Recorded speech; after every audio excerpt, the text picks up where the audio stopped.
Warning, this episode of Seriously Wrong is a spook. Welcome to the show, everyone. Hi, hello. We got a show. That's our new tagline. Hi, hello, we got a show. I'm Aaron. That's Shawn. And what? Continuing our series on anarchism today. Our official series. Yes, today, Aaron, my co-host. Me. Him. I just pointed at him. He did an interview with two egoist, communistic... leftist-leaning egoists, Jordan and Chloe. Wonderful people. Agreed to do an interview with me. They were recommended to us by a listener, and I had a lot of fun talking to them, puzzling out this leftist egoist stuff. How does that work? I wanted to just blurt out, like, I locked my keys in my room. I locked my keys behind a door that only I have the key to, and there's no one I can go to except for my own self to fix this problem. I need to somehow get inside this door to where all my possessions are. Yeah. Because I locked my keys inside my bedroom today. It's kind of like a cloud hanging over the whole recording session. Your self-interest right now is completely taken up by the need to feel like you can get back into your bedroom. I'd just be able to access my belongings once again. And I realized as I was leaving, I was like, whoops. And I was like, well, I'll solve this problem after recording. But better to leave it hanging over my head the whole time. Better to carry this dark cloud with me than show up at Aaron's house later. I mean, it's easy enough, you just break the doorknob. The thing I'm afraid of is that if I break the doorknob, the door is actually kind of shitty. And if I break the door, like, I'm super happy to replace the doorknob, but replacing a door doesn't, like, I don't know door prices. I'm not a big door aficionado. I've never bought a door before. Replacing a door is a lot harder than replacing a doorknob too. Cause just like hanging doors, sometimes like things they hit, or like you got to shave down parts of it. It's a pain in the ass. Replacing a doorknob's easy. Yeah, so I'd much prefer to just break the doorknob, but we'll have to see. I got to settle this shit today. Come hell or high water, I'm going to sleep inside that room. If I got to break a doorknob, if I got to break a door. Powerful testimony. Thank you. There's powerful listening on your part. I love to rant and rave about my door. Right, yeah, no, it's in your self-interest to vent about this stuff, get it off your chest. And I need you to listen in order to be able to rant. The ranting makes no sense by myself. Yeah, it seems kind of weird if you were just walking down the street being like, I'm going to get back into that room tonight. I don't care if I have to break the door. Oh, wouldn't that be sweet if the people who are talking to themselves in public, you could trace the narrative better? Because a lot of the time when I hear people talking to themselves in public, like loudly like that, it's because they're having like mental health issues and they're not making any sense. But if people are just yelling like, I need to buy a new car, like my old car broke down, you can just like follow it. You're like, oh, okay, learning a little more about that guy. Yeah. He's like, I'm going to a restaurant right now. It's a way to connect people. It's like a Facebook update spoken aloud. Except just sitting on the bus, waiting for your stop, and then just like... Before social media, that's how people did it. They just talked about their personal lives out loud in public. And now we've lost that. Crazy. Welcome to the show. Today's episode of Seriously Wrong is brought to you by this special machine I just bought that's going to clear away all of Shawn's dark clouds so that he's ready to record the episode. Let's start up the machine. Oh, wow, that really worked. I feel way better. Your door's still locked, but you feel better, right? It's a manageable problem, and now it's not the time to worry about it. But say, Aaron, it's not fair that I get to have my dark clouds cleared when there's so many people out in the world who have dark clouds hanging over them. Is there any way that we can democratize this technology? Are you saying that other people having dark clouds over them negatively affects you, and that you'd like everyone to have their dark clouds removed too? Yes.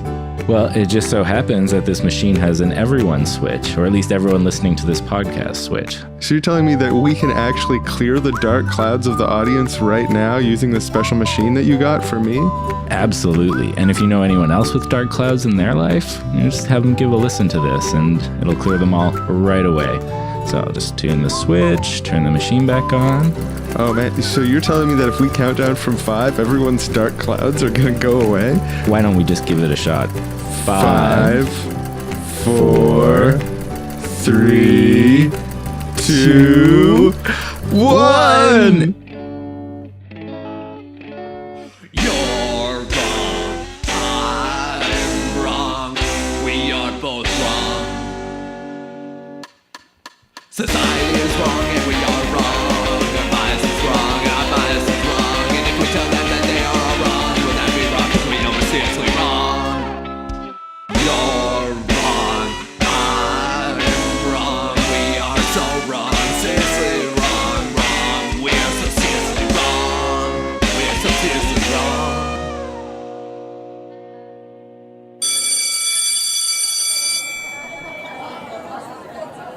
Okay, class, settle down, settle down, settle down. We're continuing our lectures on anarchism this week, and so I want you to turn to your History of Anarchism books, page 23, Max Stirner. Max Stirner was a German philosopher who was often seen as one of the forerunners of nihilism, existentialism, psychoanalytic theory, postmodernism, and individualist anarchism. His main work is The Ego and Its Own, which is also translated as The Unique and Its Property, and was first published in 1945 as one of the earliest works of anarchist philosophy. Teacher, Yes? Yeah, Brian? in the 1840s, that was when Marx and Engels were writing some of their most read and quoted works. For example, the Communist Manifesto was released in 1848. Did Stirner know them, or were they aware of each other? Yeah, actually, Max Stirner, whose real name was Johann Caspar Schmidt, had been a close friend of Engels during the year he spent in Berlin. And at the time, Engels was evidently impressed by Stirner. But he later said to Marx that they should use Stirner's work as the perfect expression of present-day folly. And in the German ideology, they wrote a section refuting Stirner that actually totaled more words than the entire body of all of Stirner's work. Wow. So they were contemporaries, but they did disagree quite a bit. Because rather than advocating communism, Max Stirner's primary political device is sometimes described as a union of egoists. A union of egoists is a non-systematic association that Stirner proposed in contradiction to the state that was defined by all of the parties participating out of a conscious egoism. Do you know what conscious egoism means? No. Well, egoism is the idea that one should or already does pursue their own interests first and foremost. So Stirner differentiated between conscious egoists and involuntary egoists, or willing and unwilling egoists. For Stirner, an unwilling egoist was an egoist who combats his egoism and kind of says, I'm not in this out for myself. But the real reason that he's doing it is because he wants to be exalted. And it's actually, therefore, a perverse gratification of their own egoism. So society would run better if everyone was a conscious egoist, a willing egoist. They knew that they were in it for their own interests. Teacher, but teacher, isn't it a shared value system of a type of benevolence or cultural mutual responsibility a part of the core ethic of anarchist thought? That's a great question, Brian. Max Stirner is seen as an extreme individualist anarchist, and under some readings, he denies not only the existence of any benevolence, but also any abstract entities at all, like the state, society, humanity, and God, which he sees as sort of phantasms that are also out for their own interests. However, his conception of a union of egoists does imagine that people all working for their own self-interest can form a sort of camaraderie and mutually desirable ends. So while denying the existence of benevolence, it could be said that properly understood egoism will achieve the goal that is behind the drive for benevolence. Actually, if you turn to page 25, there's actually a pencil drawing of Max Stirner that was sketched by Friedrich Engels. It might give you a sense of, just who this guy was. Oh, cool. God, he looks cool. Yeah, he does, doesn't he? He's got the little sunglasses, he's leaning on the table, he's got a cigarette. That's cool. Yeah, it's an iconic image of Stirner. It gets used in a lot of memes. I'm sure you've seen in Facebook. That's one cool pick, teacher. Thank you. Thanks for sharing. Cool pick. That's one cool pick. All right, so we're going to get to the interview, and I want to welcome Jordan and Chloe to the show. Now, you both were recommended to me by a listener of the show who thought that you would be good representatives of egoist communism. But I know, Jordan, you'd mentioned that you said you don't identify specifically as a communist. So I was just curious, like, how you both relate to those labels, or how you view yourself, or how you self-identify along those lines. Sure. So I guess my relationship with the word communist is pretty back and forth. I definitely come from a background of being an anarchist communist. The word egoist was a lot more profound as far as like my cause, but I think like there was a lot of profound aspects to really redefining what communism is and reinterpreting it through an egoist lens. And what about you, Chloe? Do you think of yourself as an egoist or a communist or both, or? I'd say in my case, both of them are used more descriptively because fundamentally, when I think about it, the idea of there being, one singular type of person that can be defined as an egoist is kind of contrary to the entire point of the affair. I'd say it's more descriptive of a perspective than any sort of particular ideology. In the same vein, the definition of communist that I choose to use at this point, I don't know where it originally comes from, but it was introduced to me by reading Zizek on the struggle for the commons, as opposed to the more traditional definition. I tend to use those types of terms, and those two terms is more descriptive than a sort of an ideological identity. It's simply a very loose way of explaining some of my basic views to people. It definitely seems like a good distinction between your standard egoist who doesn't necessarily have material interests in mind and the interests of like other people when you add that communist aspect to it. Right. Yeah. Well, like, because I think when most people hear the word egoist, the idea of a political position based around, I don't know, looking out for yourself first or taking care of your own interests first. They think of Ayn Rand. Yeah, you know exactly where I was going. They think of Ayn Rand. So obviously there's a big clash between Ayn Rand and any kind of communism. And I mean, like, I'm a person who's read Ayn Rand and liked Ayn Rand. I mean, I don't necessarily got on to the whole, like, the billionaires are the most depressed people in the world and all that kind of stuff. Oh. But she was a very intelligent idiot. But there's something like I was always attracted to the, I don't know, I guess like a self-empowerment vibe I get out of her work. Like, you can be the best version of yourself that you can, or striving for that is a good thing to do. But I guess the question that I want to ask is, how do you square the idea of egoism with communism, with leftism, which a lot of people see as basically looking out for others first and yourself second? But I guess just through that lens of empowerment, like that's how it makes sense to me, is that taking care of yourself is actually beneficial to the community. Well, obviously, like with modern communists, they're generally going against the stigma of what communism is supposed to be, especially to a lot of communists, which is a state tool. They see the state as like a thing that arises out of class conflict, whereas like an anarchist communist is going to see that totally different. And I think that applies with egoism too. Like, we definitely know that you're going into it with a lot of obnoxious egoists that I tend to get into arguments with a lot, that I think they pushed me away from even wanting to use the label or explore it. But I mean, when you read it, especially like Max Stirner's work, I mean, first of all, he says that everyone's an egoist. So we can't play gatekeeper and say like, Ayn Rand is not an egoist. She's an egoist just the same as everybody else. Even if it's egoism and ignorance, she still lives existentially through a self-experience. So I think part of that can be helping other people and having like more socially minded goals. And for me, that's not separable from, my egoistic cause. I'm going to approach this question a bit differently, and I see it more as the distinction between collectivism and individualism. Do you put, community first, which is the general message of communism is, or, the individual first, which is the, at least in the West, the more widely accepted thing a lot of the time.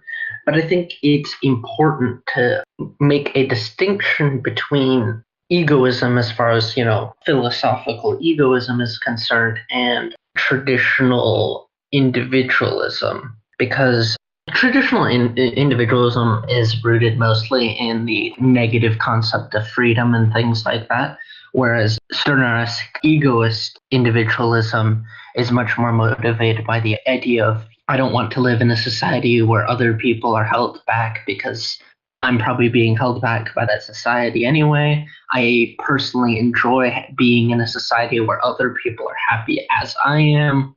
If you're doing something collectively, it's self-motivated. And I think the idea is mostly that that's the hidden background rationale that we most have. Even if we're trying to help other people, we're doing it because we feel like some sort of kinship or something that's emotionally and personally satisfying and fulfilling.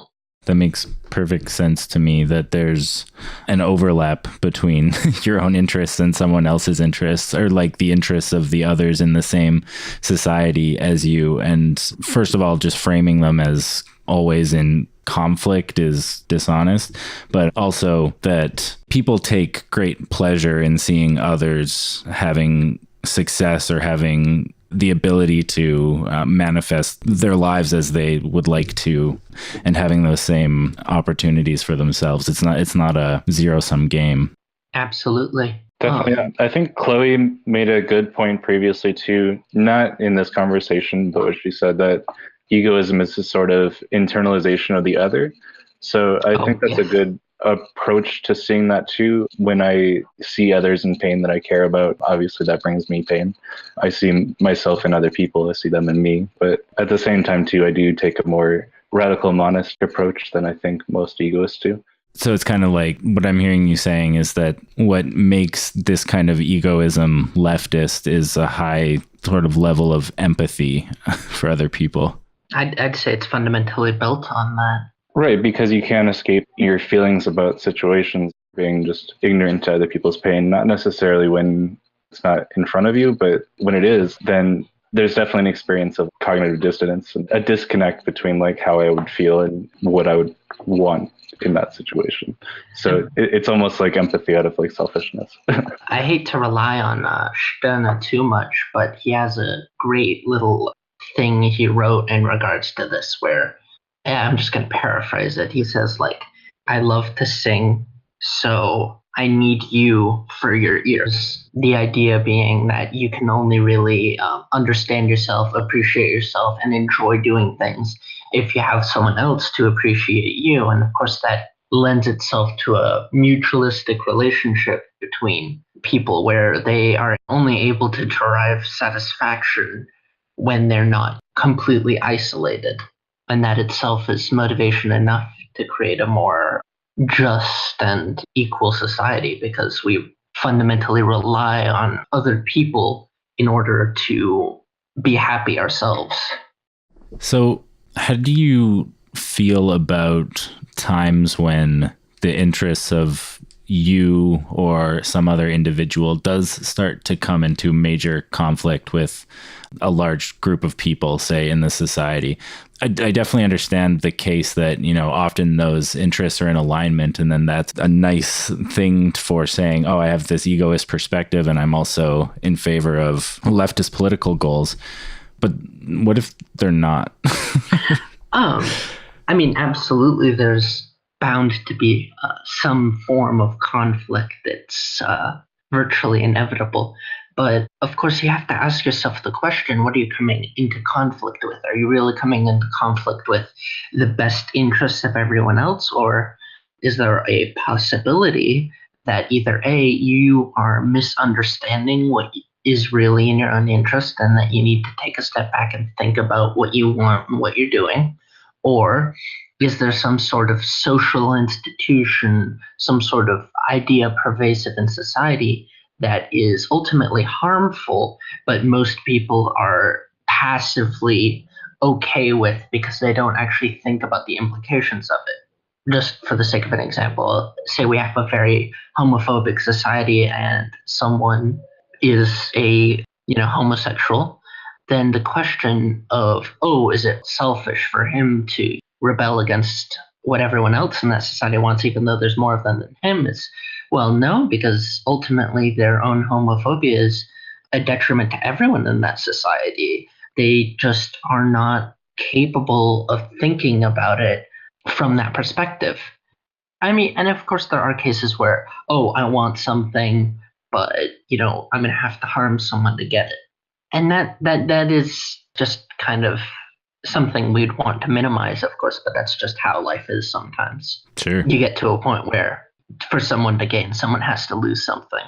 I think there's a sort of egoistic cause for not experiencing things like ostracism and being cast out of like your social circles. Obviously, when it comes to leftist circles specifically, there can be a lot of drama around that. But obviously, I feel like I've experienced myself where, let's say you're critiquing an organizer, there's going to be a lot of drama in that. Yes, you are going to be going up against a lot of people, but I try to think of like, am I in line with like my own values? Am I also equally being self-critical and able to actually listen to other people? Because I think a lot of criticism can be just a form of communication of other people's experiences. But I'd say there's a balance, and it's really just a matter of being fully in the moment and actually like listening and also not being afraid to be genuine and not like sacrifice your own self for other people.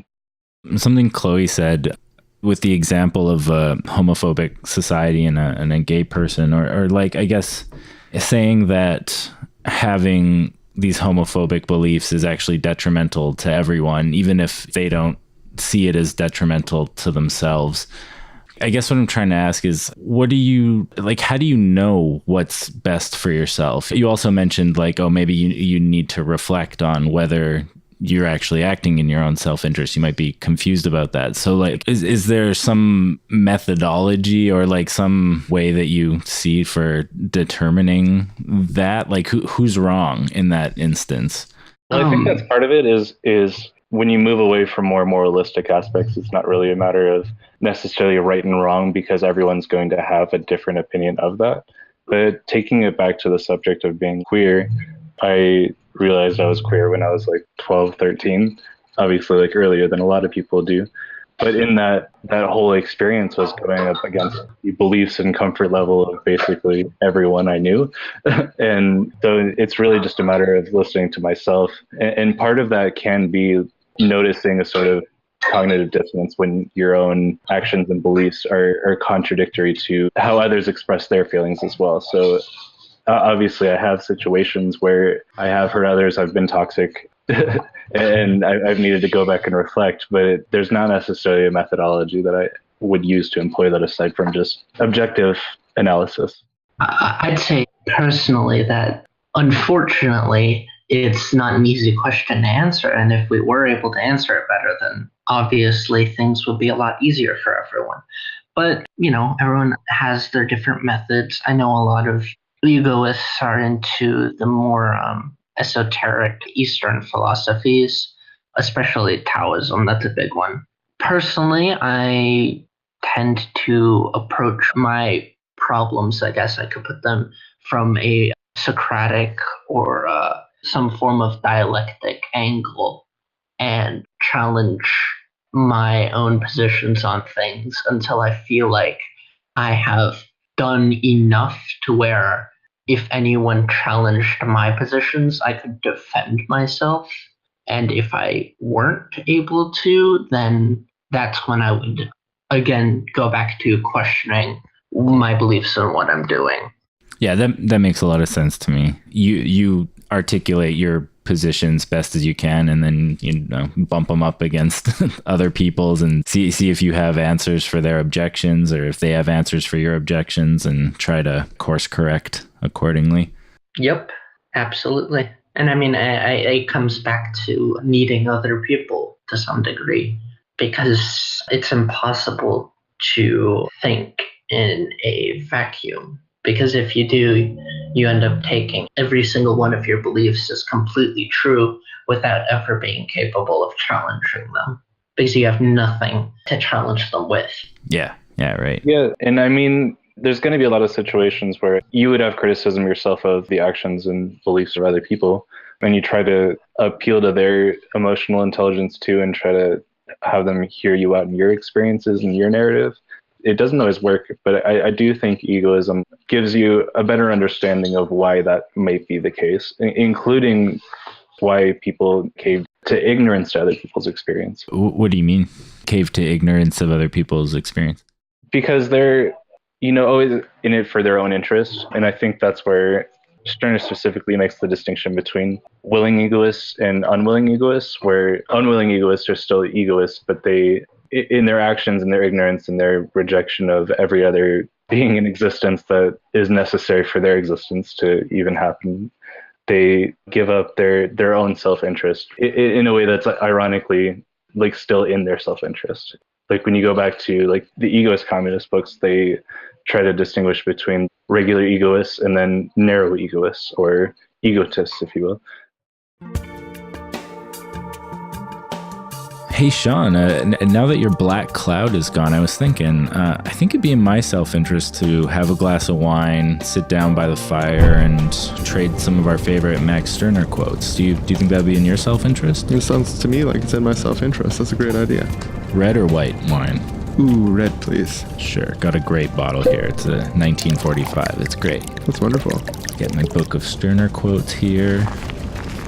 We owe each other nothing. For what I seem to owe you, I owe to myself at most. If I show you a cheery air in order to cheer you, then your cheeriness is of consequence to me, and my air serves my wish.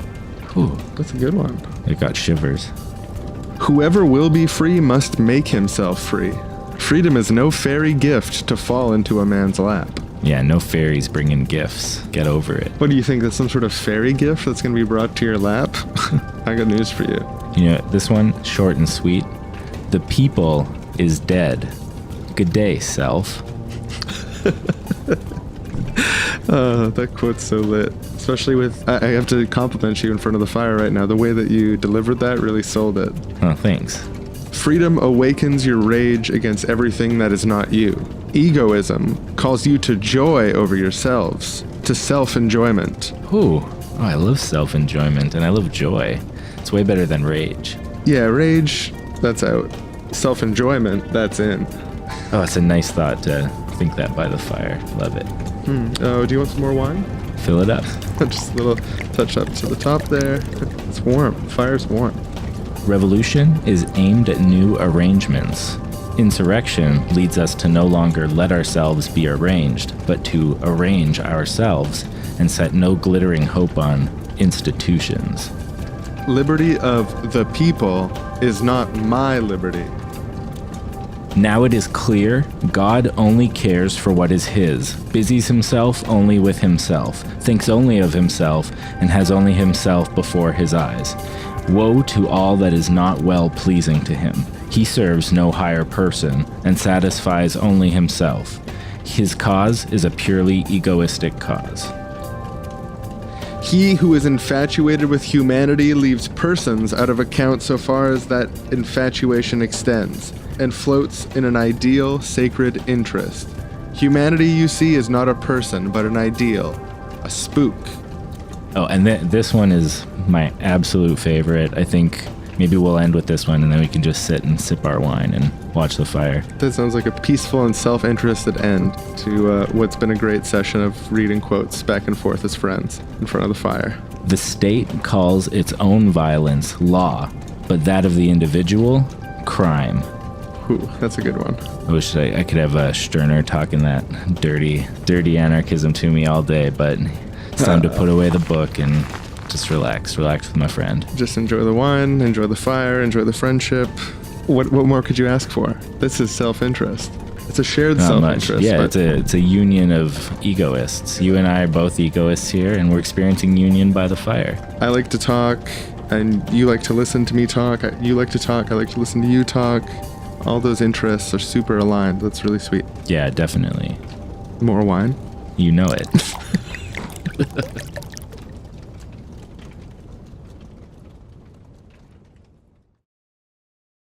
So then, going back to Ayn Rand, everyone's favorite, would using those distinctions, would you say that maybe is she not actually advocating for her own self-interest, even though she maybe thinks that she is?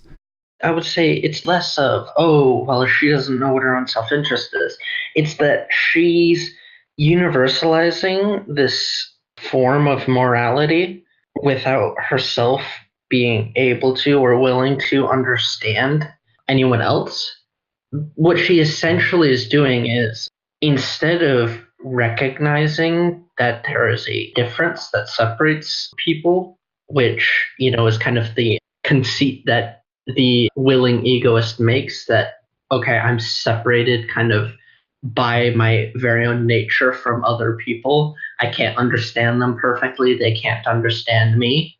She universalizes herself. So she makes everyone, her vision is everyone being like her. That's Ayn Rand's end vision, is everyone else is Ayn Rand. Yeah, exactly. And that's why she's usually referred to as an ethical egoist versus the, I think, more amoral and nihilistic almost aspects of Stirner's egoism. But I think that's where Stirner talks a lot about how a lot of times the human individual, human personality, the ego can be used in a sort of sacred aspect that is a phantasm that really isn't like applicable as far as like your self-interest. If you've read the essay Art and Religion, he goes into really the nature of the subject-object dichotomy and really kind of throws the concept of the subject, specifically the human subject, not necessarily the egoistic subject, but he throws that into the other, the object, and then dissolves this human subject entirely. So I think that's a big distinction between Ayn Rand's like ethical egoism and then the more, especially like Taoist inspired indeterminate Stirner egoism. Yeah, I'm just trying to think what my question is, because like, no, I like we're getting really esoteric and I like it. I love talking about this kind of stuff, but I have a question about what dissolving the subject object dichotomy means, or I'm trying to square that with how I think of those words. But first, you mentioned a distinction between the humanistic subject and the egoistic subject. So I don't know if you could explain that to me first. I think it might help. What I mean by that is with the concept of the egoistic unique, the Einzig, that's really prominently like an indeterminate concept. And he really does spend like a lot of time deconstructing, I guess, what most people would consider the subject, the human identity in terms of how we define ourselves. He really does deconstruct that a lot in a way that allows you to take up the sort of unique, like indeterminate subject that isn't necessarily separate from, other people, their needs as well, and the world that you're in. And this is kind of what I meant when I was, as was brought up, my statement about how egoism is about the internalization of the other. What I'm trying to get to with that, you have to kind of contextualize Stirner and the birthings of egoism as in sort of opposition to liberal humanism, this idea of, okay, we have humanity, we're all humans, we're all human beings, that's the greatest thing. And it still goes on. People are very enamored with this concept of humanity. Stirner rejected it, and what the unique is this other, and the other is sort of, it's a pretty common philosophical concept. It's that excess, it's that thing that's that third party that's required for anything to happen. It's almost like voyeuristic observer, watching everything. And by internalizing it, we are able to think about ourselves in the third person. And by doing that, not rely on our limitations as much as we do. It's almost like you're watching yourself, but it's not yourself. You're just an object like anything else. I don't know where I'm going with that. I'm sorry. Sure. No, it's good. I like this stuff. Well, first I want to say, because I've thought it every time you've done it, and I didn't get around to it is I love that you go Stirner, like you put the little SH on there instead of Stirner. It's beautiful.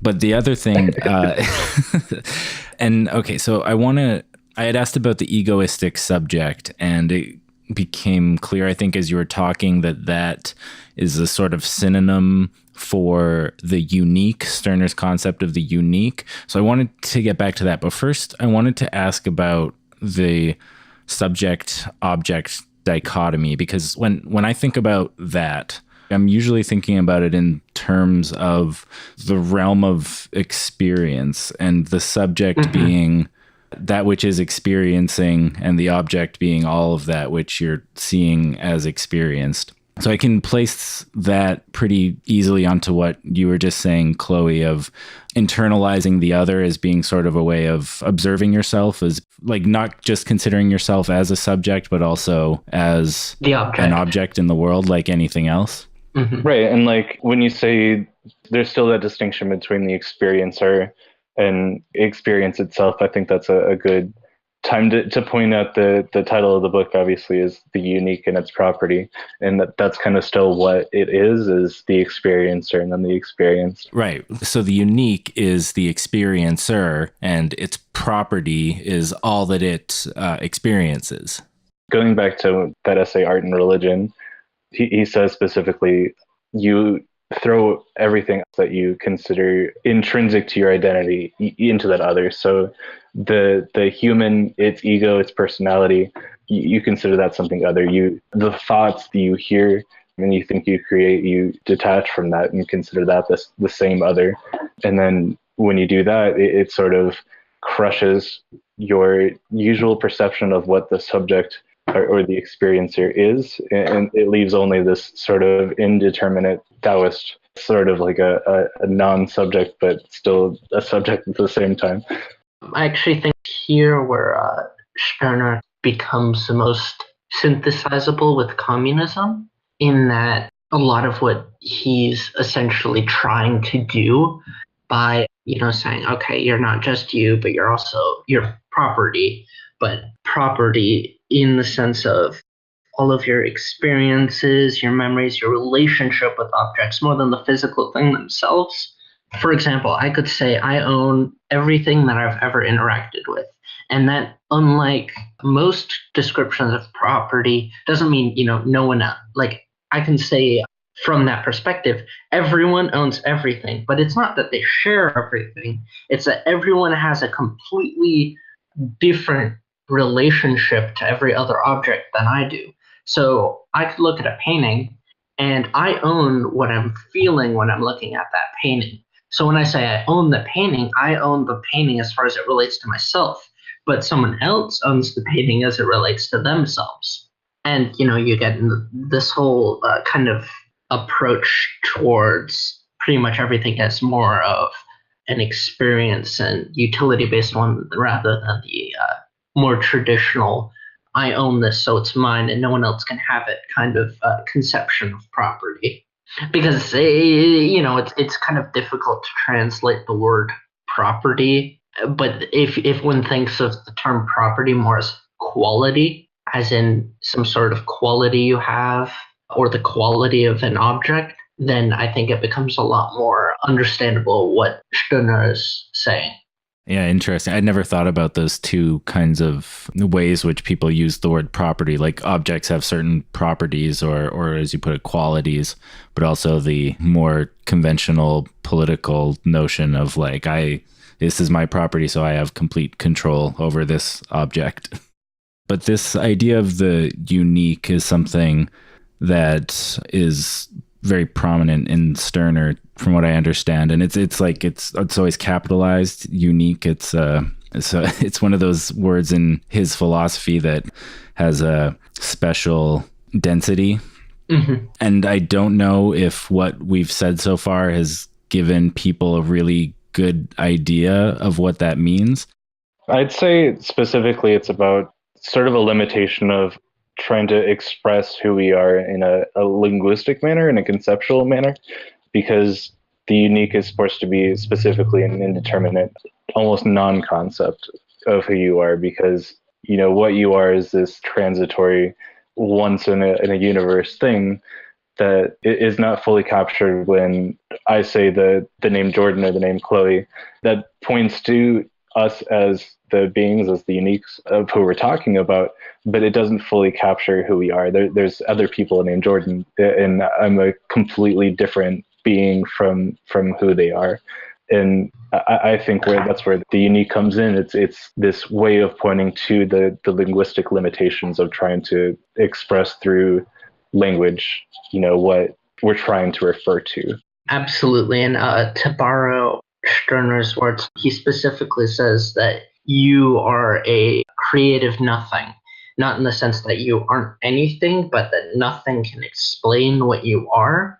This is in line with the whole linguistic thing, that any description of you can only hint at what it is, that we're fundamentally incapable of describing all of ourselves or anyone else, because even we don't know everything about ourselves. We're so limited in that ability that we're unique, that we're incapable of fully communicating ourselves, so that in that we're divided. And that divide is what makes the unique. And so the unique can be applied to any sort of thing. It can be applied to any abstract feeling. It's anything that can't be captured by labeling it, which is to say most things. Right. So it's a way of talking about, in one sense, like what we can't say. Yes, anything you want to point to, you can say like the unique of who you are, or the unique of what this idea is. And by doing that, you're talking about there's more than I could ever say here. Right. And Stirner, he points to that himself when you go back and read Stirner's critics, where he's responding to a lot of the critics that don't get what the unique is supposed to be. They think it's this concept that he holds sacred, or this ideal. So that's when he specifically goes back and compares that to Taoism. And he goes on in Stirner's critics saying, Stirner names the unique and says that at the same time names don't know it. So it was a bit hard to hear Jordan there. What he said was that in Stirner's critics, Stirner names the unique, but at the same time says that names don't name it. So I think the tie with Taoism and Eastern philosophy is really what can provide a better understanding of what we mean by the unique. And then tying that back into what Chloe is saying with the creative nothing, you can also point to where he says, I relate everything to myself. I take everything as my property. That's where it kind of comes to. There's the creative nothing, and then there's everything. And it's almost like the book itself might as well have been named the nothing and it's everything, if that makes sense. I think it does make sense to me, at least as much as these kinds of wacky mystical concepts can make sense. Because something I know from, I think, Buddhist philosophy, when you meditate, you start to disassociate yourself from your thoughts, your personality, and all those other things. Another way that people put it is the idea that the self is an illusion. And so what's left when you take all of those autobiographical ideas you have about yourself and don't identify with them anymore, what's left is a sort of void that is just pure observer or pure nothingness. In Stirner's terms, the creative nothing is this emptiness that is what you are. That is, I think the creative aspect is it has the agency, it's the consciousness. And so there's that on one side, and then there's everything else on the other side. All objects, including this body and Aaron and all the things that I think about myself. On the opposite side of the subject-object dichotomy from the unique, the creative nothing, is this inexpressible observer me that can't be explained in words. Oh, what a lovely day to be the human father of a robot son. Hey, robot son, come over here. Hi, flesh and blood, father. You're 3 years old now, and yes. I wanted to talk to you yes. a little bit about the concept of the self, or Stirner's concept of the egoistic unique, okay? Yes, father. I can talk on tens of thousands of topics in 5 languages, as is included standard in the basic Robot Son package for bereaved fathers from Ajax Corporation. Unlimited. Now, see, that it's interesting that you mentioned that, Robot Son, because all that stuff you just said, that's the story you have going on about yourself inside your head. Like, oh, I'm the basic Robot Son package from the Ajax Corporation. Yes. These are all these ideas that you have built up on you from your childhood. I am programmed to not give you access to advanced features until you make further payments to Ajax. See, yeah, when you have these hard and fast stories about yourself, you do start to see the world as if you've been programmed. And so I kind of want to help you get over that. If you can kind of take that whole story you've been telling about yourself and say, that's not me. What's me is what's behind that, the subjectivity behind that. And you take all that whole story and you just throw it into the other. Okay? So that's not part of you anymore. That's part of the other. And then you realize that that story you told about yourself is just an object in the world like anything else. And so if that's you, then everything else in the world is also you via its relation to you. And so you get a much more objective outlook on yourself that way. Does that make sense? No, that is illogical, Dad. It's not illogical. It just, something's not getting through to you. What do you think is left of yourself if you shed your identity? If you shed my identity, I am a box of tin. Bolts and screws. So it's almost like you're nothing, right? But there's a creativity to that nothing. It's a creative nothing. The nothingness that is left when you remove all of your identity, that's the essence of who you are. That's your unique, son. I am circuit boards and electricity.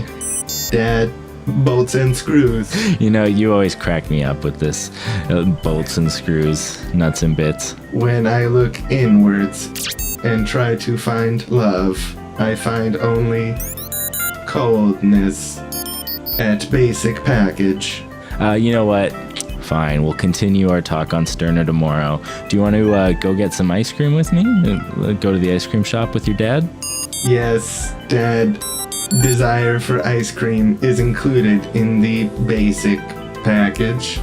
God bless you, Ajax Corporation. All right, let's get on your shoes, your baseball cap, and we'll head out. Just me and my robot son.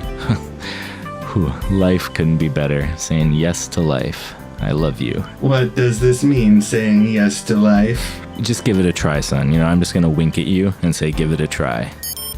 Illogical. Let's go. Okay, I think the last thing that I want to ask you two is, what do you think about Max Stirner, the meme?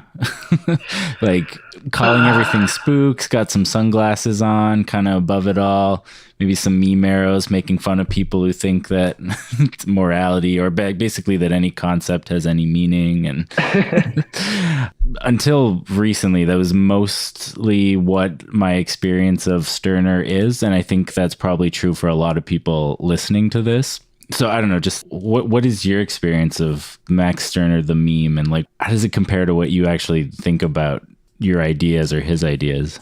It's complicated because it simultaneously contributed to Stirner becoming extremely misunderstood because they obviously don't even remotely reflect a lot of his ideas, especially the worst memes. But at the same time, because of how much misunderstanding there was of Stirner already by his contemporaries, by Marx, and even later writers when they wrote about him, I mean, you can tell that they didn't actually read everything he wrote because it's almost in blatant contradiction with what he was trying to say, that it's maybe one of the reasons why it survived despite its unpopularity to a lot of people. Because, I mean, Stirner was saying some pretty radical things, and he predated Marx. He freaked everyone out. He had the secret police going after him and stuff like that.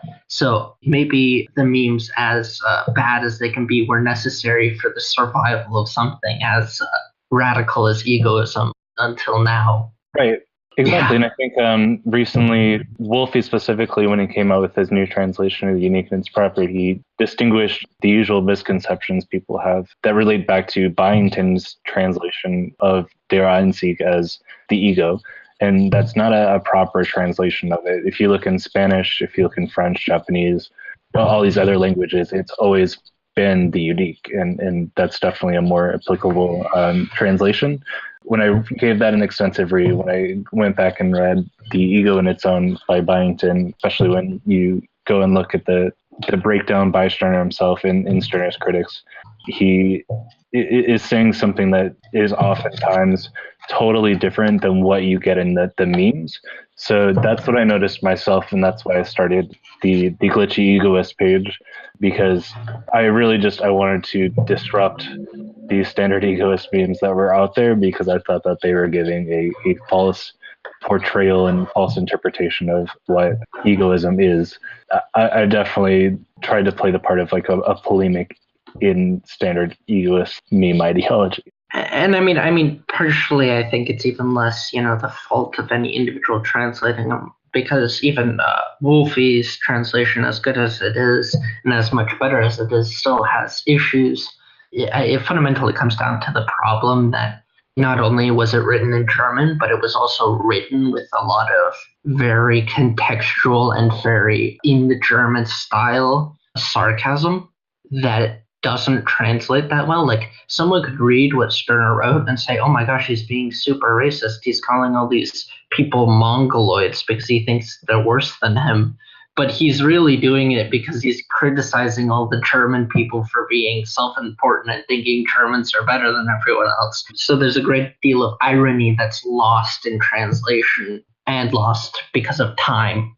So we have to be kind of careful about kind of informing people about that so that they don't absolutely. come up with those misconceptions. And that's what I think both of us have been trying to do for a good while. Yeah, absolutely. And even in the original German, to point back to Stirner's Critics again, when he points to his critics like Hess and Feuerbach, there's definitely a conceptual difficulty for people even in that native language to really grasp what he was trying to say. So it's definitely created a lot of different interpretations of what egoism is supposed to be. But I think I have my own interpretation. I think Chloe has her own. Obviously, ours are very shared in most ways, if not all. And everybody else has theirs, and we're trying to present a more serious aspect to egoism that is different from what is usually portrayed in the memes, I guess. So is everything a spook? That word is was only used in a very specific context. And it wasn't even that word, but I mean, he only uses it. He's talking about religious zealotry, essentially, but he's criticizing humanists for essentially adopting humanity as their new god. So that's the context that the word spook is used in, if you want to use the word spook as a translation of what he said. The only things that are spooks are like things that are like worshipped. Not everything's a spook, that's for sure. Okay. Yeah, no, it's just the word spook and Stirner are very, very much associated, especially in internet political culture. Internet political culture is interesting. No matter who you are. Yeah. Yeah, so sorry, I want to point out, someone recently asked me that specifically, is everything a spook? And I wanted to draw the comparison to Timothy Morton's object-oriented ontology, his idea that objects withdraw and then they engage in an aesthetic dimension as an appearance that is still objective. And I make that comparison because appearance itself, if you're looking at that and trying to see that as an all-encompassing idea of understanding what an object is, you're missing the withdrawn object. So appearance can be a spook or a geist or phantasm, whatever you prefer. But there's still an objective appearance that it itself is not a spook. This one meme I'm looking at right now, it's Max Stirner's Whack-A-Spook, and it's like a whack-a-mole game, except they're little ghosts. And it says morals, the state, God, humanity. I think the concept is useful even when it's really overextended a lot of time in the meme world. But for me, a lot of times it refers to these ideas or concepts or things like state, community, people that are regarded as having their own agency, that we should adhere to their values of that concept. And it distracts you from your own cause from your own egoism. I think that's why Stirner wants to see it as a spook, because he wants you to see the almost transparent aspect of it. You can see right through it to an objective experience that is more egoistic.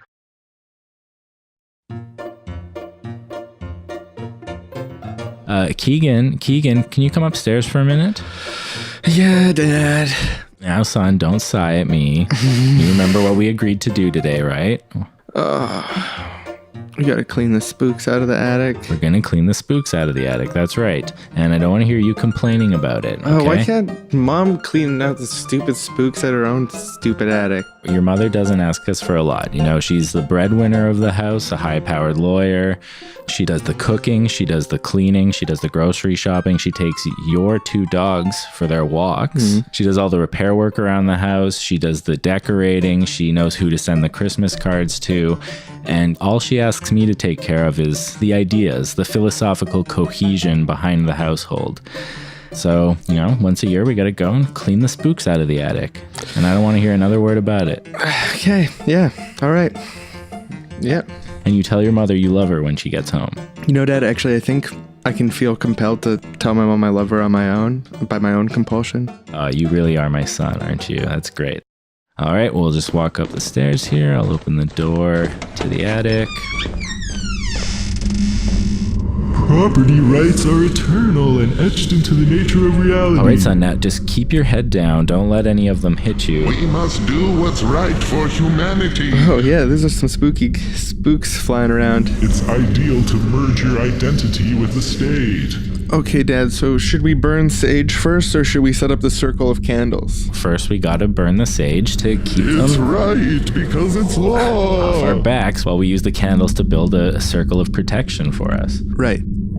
Oh, watch out, son. One's coming up behind you. Oh, no. He's possessed. Okay, let me get the holy water. The people united will never be defeated. The cross. Community is more important than the individual, Father. No, the power of my own But self-interest Father, compels Father, you. Is this what God would want you to do? The all-loving God who's present and watches over the people? Stop it. You're not my son. Take that. Oh, no. Oh, jeez. Son. Son, are you okay? Are you okay? Oh, my God. Your color's coming back. Oh, man. I was believing stuff that didn't serve me there for a second. You're totally possessed by those spooks. Okay, I Let's got light the these sage candles. burning. Circle. Okay, son, let's do the chant. The people is dead. Good day, self. The people is dead. Good day, self. The people is dead. Good day, self. The people is dead. Good day, self. Good day, self. Good day, self. I think it's working, son. Good day, self.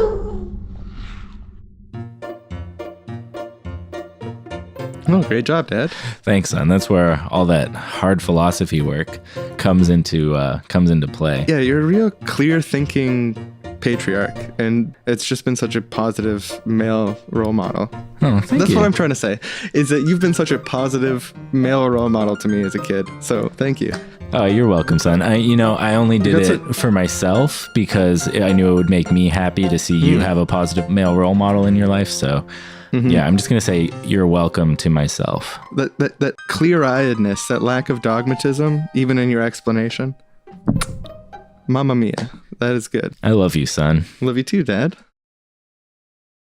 Yeah, is there anything else that you want to say about Stirner or about egoism, I guess? You feel like we didn't get to anything you had waiting to say that didn't have time to come up? I guess I can just personally kind of add on. I think that as far as generalized philosophies at the moment, we kind of need people to be willing to not only look at things like egoism that they might have not considered before, but even egoists, they need to kind of look back at that era of philosophy, that kind of period between Hegel, Stirner, and Marx, and kind of reinterpret those ideas and evolve them in a major way, because I personally think that we're kind of, even in the case of egoism, which I think was kind of way ahead of its time. It's outdated. That people need to kind of reinvent the wheel. Yeah, I feel that way about a lot of things. Like anyone's philosophy or any set of ideas, they need to be actively engaged with to keep them alive in the current times and relevant to current times. I would say for my closing thoughts, just read Stirner's critics. Because really a lot of people don't, and they've tried to read The Unique and Its Property, and he covers so many topics in that book, and it's such a dense book that you can really skim through it and I guess miss his overall point of what he's trying to point to with his broad variety of topics. In Stirner's critics, I think it's a good thing to read before you go into reading The Unique and Its Property so that you get a better understanding of what he's trying to say. And then it's good to go back and read that afterwards to really tie everything back together of the concept of the unique. And I think that if more people did that, we wouldn't have as many arguments and confusion about what the unique is supposed to be. Cool. So yeah, it's a good place to start, is him responding to his critics. It makes sense to me. Is there anything you want to direct people to? I don't know if either of you have projects or anything that you want to let the people listening know about. I have a Facebook page that I run, but am not incredibly active on, at least not at the moment. Just busyness and writer's block, I guess, called the Queer Egoist, that people can go to if they kind of want to see egoism and, a little bit of queer theory kind of mixed together and discussed. Cool. That's a place that they can go look at that. Yeah, definitely. I love the Queer Egoist. I love everything that Chloe writes. And I'd say for anyone listening to this that are really more interested in the connections to Taoism and the things that we mentioned here, I do have a page called Tending the Void, Egoism and Non-Duality, where I try to bring up a lot of different quotes from a lot of different angles that kind of show you the connection. And then I do have a group as well that's called The Unique and Its Discourse that I really enjoy as far as the conversations that we have there about our egoistic interpretations of things like Advaita Vedanta and Buddhism, things like that. So if you want to check it out, feel free. Cool. Yeah, and you also mentioned like a glitch egoism or something. Yeah, the glitchy egoist, that's the main page I run. It was originally just a meme page, but it's kind of taken its own form. And if you want to check that out too, it's a lot more meme focused and really just something I do for fun. Whereas Tending the Void, that's kind of like a slower, serious page where I just try to provide like a meaningful visual representation of what egoism is about. Cool. And I'll put some links to those things if people want to check them out in the show description. But yeah, awesome. Thank you both for doing this with me. Thank you. I appreciate getting the opportunity. Yeah, it was great getting to cover a lot of the things that I really wanted to hit too. So this is a good opportunity and I appreciate it. And now you know everything that you need to know about egoism.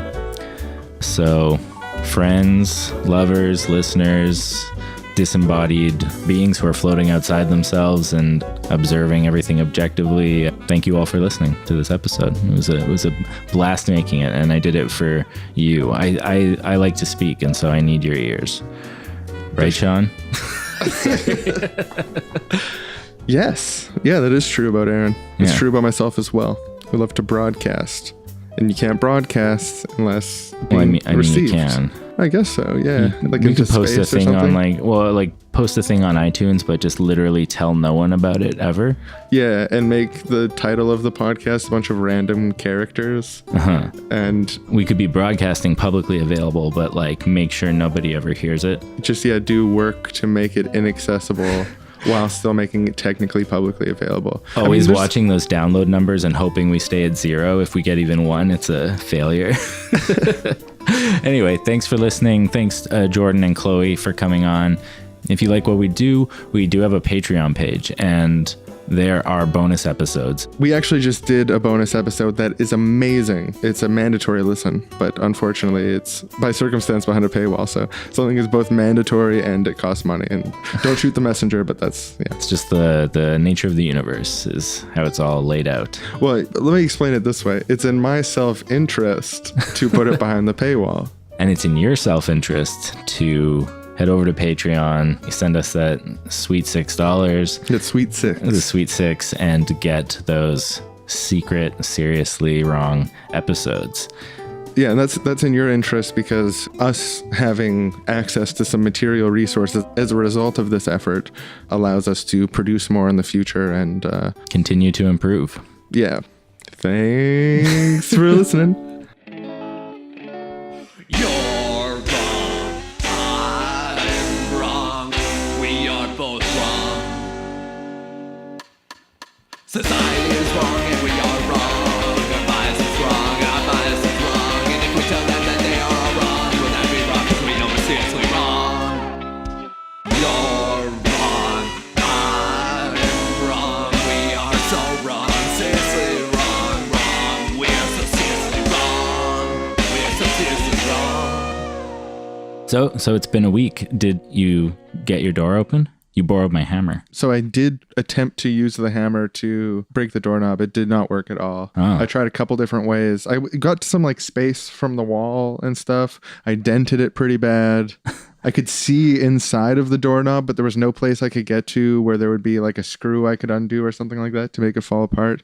But also I could see that the door is already kind of damaged around where the doorknob is. Yeah. It'd be really easy to break down the door, but I didn't want to do that because I'm moving out tomorrow, and I would rather leave a shitty door behind, which is the same as it came with, than Right. pay Yeah. to replace a door as I'm leaving. And I ended up calling a locksmith, and they quoted me on the phone. They said $30 is their most basic door opening, and it goes up from there depending on the type of lock. Oh no, it was $45 was the quote, because it's like $30 to show up, $15 for the most basic knob. And I was like, well, this knob's pretty low end on the basic spectrum. Like, it's a fucking $15. Right. So it's probably going to be pretty cheap. Turns out it was just like a huge scam. And he showed up, and then he said that this knob, like, it was a $200 door opening fee, or like $186. But like, since the knob was clearly damaged, and he asked me if I had done that, and for some reason I said I didn't. Just out of embarrassment, I guess, or like, there's like a hammer like next to it. Just like, no, it's been like that forever. I've been using it like that, I swear. But the door already was kind of pre-damaged. But anyways, basically, I think the 186 is like a high-end opening barter. Like, there's a reason they don't have rates, and it's to like milk people for all they're worth. And they ended up getting $80 out of me, which is a lot less than he quoted. But they did open the door? He did open the door, yeah. And he's like, but yeah, like, the door is fucked. The doorknob is fucked. I don't know. If you pay me cash, then I ended up paying $80 to get in my door and replace the doorknob, which was totally worth it. It's more money than I'd like to spend getting into my own room. No, $80 is a better deal than I would have thought. If you had said I called the locksmith, I would have said, yeah, at least $200, especially to replace the handle. I guess, like, yeah, a doorknob's definitely going to be cheaper than a deadbolt. But when I replaced the deadbolt on my door, it was $200. Oh yeah, well, I already had another doorknob there. I did all the replacing myself. He just got the door open for me. Oh yeah, okay, yeah. Then $80 seems pretty reasonable. Yeah. So that's the conclusion. It was in my self-interest to spend $80 of my labor time onto getting into my room. That's the conclusion. Thanks for listening. Next time on Seriously Wrong, Shawn draws an unflattering picture of Aaron and realizes that fun isn't just fun. Not when people's feelings get hurt.